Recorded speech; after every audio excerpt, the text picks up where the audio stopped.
you don't want to get is this. So if I break it down in a few seconds, first, in this video, I'm going to teach you how to survive a knife attack, how to finish a knife attack within 3 seconds, because every second matters when it comes to knife attack. The most important thing in knife defense are the seconds before that knife comes out. Now, step 1, keep the knife in there. I'm faced with a guy, he's mouthing off. He's talking to me. Money, man. Give me, perfect, money, don't move, perfect. I love this, don't move. The first thing I'm looking at, I'm talking to him, but what am I looking at? Where's his hands? Can I see his hands? Does he have a weapon? If one hand is here and the other one is leading, well, guess what? The biggest threat you might think is this, but it's actually this. If he grabs me and he starts stabbing, now I'm dealing with not only the knife, but the lead hand. He's 6'5". He has a huge advantage. So knife defense starts the moment that I'm face to face. 3 to 5 feet, wait, 3 to 5 feet. I can't see his hands, I gotta break down. Where's his hands? Now, we normally teach about bringing the hands up here, but if I think he has a knife, I'm gonna bring my hands a little bit lower so I could be ready to intercept that weapon as quickly as possible. So instead of going in a passive stance here, I'll bring my hands a little bit lower. If his hand, put this hand behind like this, right, and his hand was here, I might bring this hand a little bit here so I could intercept it. So step 1 is awareness. Look at where the hands, wait, don't move. Look at the hands. Look at the feet. Are they parallel? Which one's forward as well? Which shoulder is leading?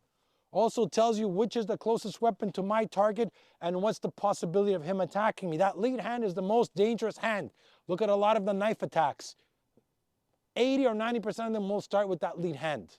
People would use it as leverage.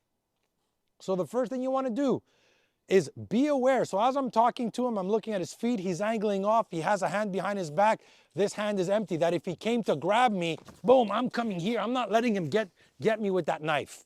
I'm not letting that hand come on me. That's the first one. The second thing I want to do against the knife.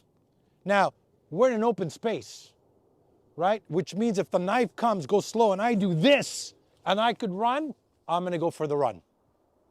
Now, if we were in close quarter, and we're gonna do some of the training in the car, I have no choice but to trap. Aware of the hands, aware of the feet, aware of the angles, aware that he doesn't get me.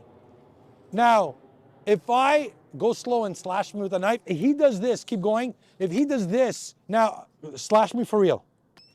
Go, keep slashing. So you guys are gonna hear it. You guys are gonna hear the sound when he slashes me. Because I want him to slash me for real. I don't want him to fake it. So we're gonna hear when I get slashed. Right now, it's very hard not to get cut, but what's gonna make the difference is how fast I'm gonna be able to intercept it. So if he starts slashing, and I'm parrying. So let's say I'm gonna start parrying. Why? Because only so many times I could parry it. Right? So go slash. Now I'm trapped.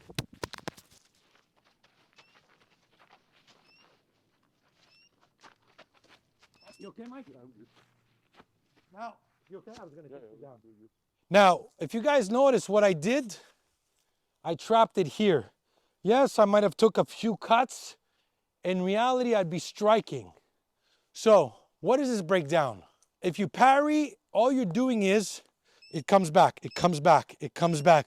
What do you want to do that if it comes here, you got to come in and you got to trap, right? You got to trap it and you got to pin it to my body, his body, and make sure that you have a good place. Now, if he switches hands, which could happen, that's the tough part. Now you got to transfer and come over here and make sure he can't get to it.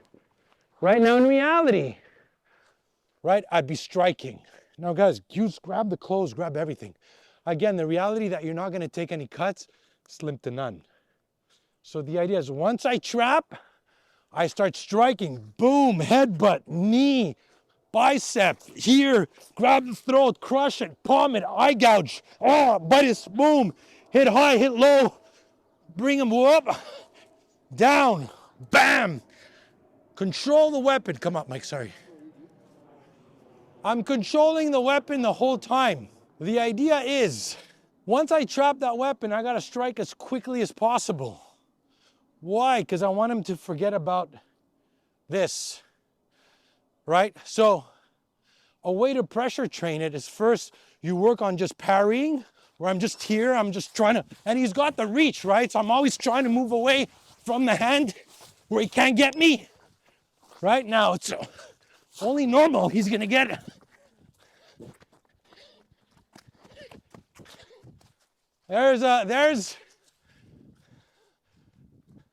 Don't fuck up my car.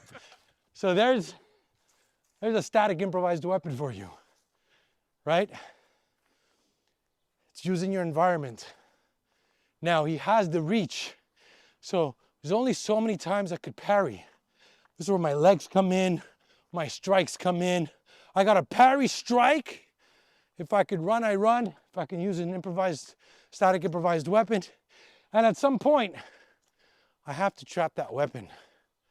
And as soon as I trap, here, I gotta strike. Now, if I like to strike with trap with two hands and strike, but let's say I lose it, I'm gonna grab this. So let's say he pushes back, push away the knife. I'm gonna grab it here. Now you're gonna tell me he might do this, go, like cut. He might, let's say he could, can you still slash?